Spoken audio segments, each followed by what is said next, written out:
guys, this is Claudia here for We Don't Care, and we're at the Metaldays 2016, and now this is Melechesh here at Metaldays in Slovenia. Hi, how are you? Yeah, it's cool. Long drive, but a beautiful drive. Yeah, enjoyed it. Yeah, very nice. Towards the sunrise today, there was clouds right next to us. So it was pretty beautiful.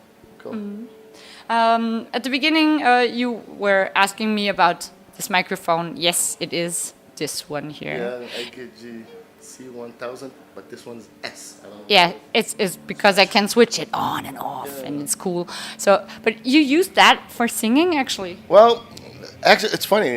This microphone you can do pretty much everything with. If you get like from AKG a drum set microphones, they'll have those as the overheads. For singing. Yeah, I've recorded guitar with this once, not for demos. I've sang with it on stage, and even once we had to do for we did for a Celtic Frost tribute, a song Babylon Fell. I actually in the studio wanted to use this one. Turned out really good, actually. It's agile. You just know how to use it. Inside, you got to put this extra piece of plastic to make it more unidirectional instead of omnidirectional. Otherwise, it'll pick up everything on stage. Yeah. There's that little piece of plastic inside. You unscrew it and just put it on it. Okay. And it becomes a unidirectional. That's good news, for everybody, for the singers, I don't like tech stuff, but there you go. And about more tech stuff, what are you using now if you don't using that? On stage, I use the whatever they always give, which I think it's a Shure SM57 or 58, one of them. Yeah.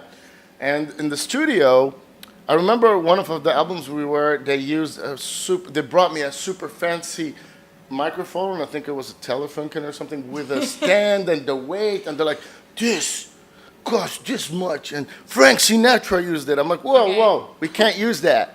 Why? I'm like, this is made to get the beauty of a man's voice. I'm trying to get the most ugly man's voice ever, the screaming. Give me something like more. So I usually put two microphones and a condenser and a simple a dynamic one. I put them together. Yeah. We try to make no phasing, and we try to see which turns out better. Yeah. Okay. So you have both at the same time. Yeah. Cool. So, and it's pretty crazy, but it works. It works. So you're not too much into tech stuff, but for that you know pretty much about it, right? Yeah, I know about it, but I don't want to know. Just the useful stuff. You get to pick it up with time. But I usually prefer just to plug and play, or let someone plug it and then I'll play the guitar. Yeah. And is your instrument, like guitar, something that's really important for you, or is it just something to work with and that's it? No. I need specific type of guitars, good ones, good type of wood, a V shape, and not because it looks cool, but it's the way I play, actually. It's more comfortable. Now I'm playing with ESP. I'm with ESP, and they just got me really, really amazing 2 V guitars. And they're very comfortable. They have a good sound, good wood, good resonance, reliable with tuning. These are the things you need, Yeah, exactly. Not to retune everything. No, well, I'm still kind of like OCD about it. I'm always like, just want it perfect, and which is not cool, but these guitars are good. Usually on stage, they use the active pickups because it's louder, but in the studio, we use passive pickups to get the wood sound, because we try to be as organic as possible. Yeah. God, I'm talking tech. Me talking tech. So probably there's a question for you that's, not so techy, and it's more philosophical. What is it that makes an artist? Is it that somebody says, well, this is art and this is not, or is it you yourself saying, well, probably I'm an artist doing the things I do? What is art for you? Yeah, you can never. I don't think I'm an artist. If someone, I just do what I do. I think everybody's doing it. Like in your head, it's normal. That's what you do, right? Right? You write songs, right? You think art is something that is profound, has meaning, hopefully moves. Are we talking about songs or painting? I mean, all of it, all kind of art, all kinds of art. It's something that affects other people, and it's made for the desire to create, nothing more. That's art. Otherwise, it's business. Nothing wrong with that. Yeah. Or it's a product. Nothing wrong with that as well. It's just that's art. You create something because you have the urge. It's a fire. You don't call yourself an artist. You might even think you're the worst artist in the world. And other people feel something with it, relate to it, good or bad. I think that's art. Because it's a hard question, art. Yeah. I mean, I saw a meme on Facebook. Some people were all looking like this in a museum at a reading glasses on the floor. It was by accident someone dropped it. It wasn't art. And there are all people like, Ooh, what does it mean? But it was just, so it wasn't art, So, yeah. And you share a certain feeling when you're on stage with the crowd, and the crowd gives you back the energy, or how do you experience it? Well, I love it when there's all the energy on stage and you go on big shows and people are like, it feels good. And sometimes, like in clubs, like on a Monday night storm, you might not get the best energy. You get it out of them. When we play, our Sumerian thrashing black metal comes across and people start interacting. So usually we're blessed to have good shows with crazy crowds. And now, because I said that, today it's going to be like a funeral. No, it'll be right. It'll be cool. It won't be. It'll be great. When you're writing your music and you're thinking about, what am I going to do? How do you go about it? How do you select? How do you decide? It's order and chaos. There's no method. I don't say what I'm going to do. I'm like,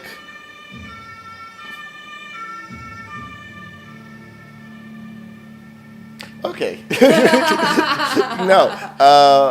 The process is really complicated and it's even tormenting. I don't like it. It's just makes you crazy. I don't sit down, relax, and just make music.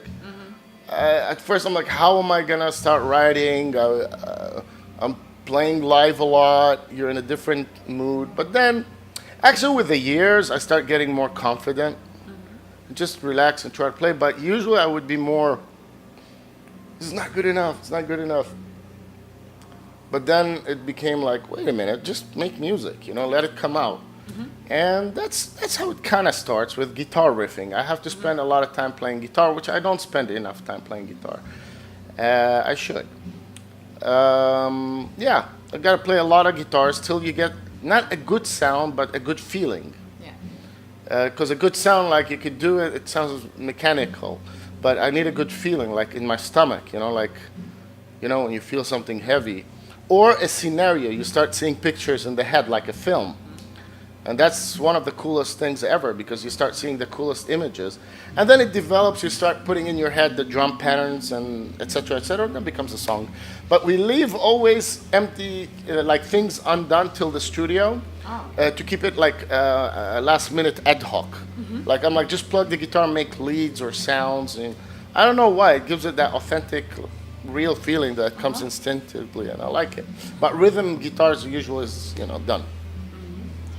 And about the voice part, is that you just played around, or is it you went to teachers, or? No. Some people tell me how you do it. I'm like, I don't know. Just do it. Like as soon as I see the mic and I'm on stage, like it comes out. In the stage, I also in the studio, I'm always running around as a producer as well, like thinking what to do. So the last couple of albums, I kind of like had a private room and I sang naked with all my jewelry, just to feel as primal as possible. Like you gotta be primal, forget daily life and stuff, and then really put it out. You have to feel it. It has to be authentic, not faking it. And then I find that more, more profound, So, but just do some vocal warm-ups. You must do that, otherwise, yes, do it. Yeah. Just vocal warm-ups is the key. And some whiskey. Okay, so warm up, do some whiskey. Yeah, gargle with whiskey. I do that in the studio. It helps, actually. for this kind of voice at least. And there's criticism all over the place in the world. Did it ever like really affect you, or did you say, no, that's my thing and I do it and that's it? Are you kidding me? I mean, try making a black metal band in the city of Jerusalem while you're from a minority with, you got criticism everywhere, yeah. Right. And when you're young and you know you don't have that much support, it's intimidating. You know how when you're a teenager you're the bad person and you're like thinking the world is crazy. Then the world is crazier.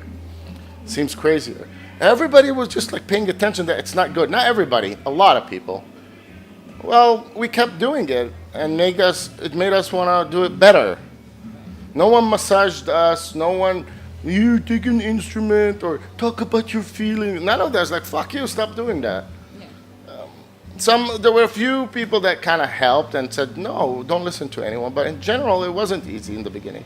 But that's criticism. Opinions are like assholes. Everyone has them. And now this is what you get, you know. It's a price you get for people giving their opinions. But we were underdogs, so we couldn't really fight it off. We just had to continue what we do. And actually, in a way, it kept us out of trouble because all we wanted to do is music, you know, nothing else. Just practice, practice, practice, play, play. So it was very positive for us, you know. I remember once we were in our rehearsal room, the second or third rehearsal room. The first one was next to where Jesus was crucified, you know, like in the old city, in a Catholic school. That didn't sit well. Then we did it a bit in Bethlehem in my ex-guitar player's house. But then someone from like a place, they help youth and stuff, they loaned us a rehearsal room. But it was actually a military bunker underground, which is perfect for noise. A bus blew up next to us, but we're down. We didn't even know because we're rehearsing. If we were just loitering in the park, who knows what would have happened. So, you know, I think it's a good thing we did the music, you know. It got the best out of us. But people need to criticize what they didn't know, you know. Look at us now. Perfect. Right, Very you are. functional. So I thank you very much for the interview, and please keep on enjoying play. Try, yeah. Yeah, thank you.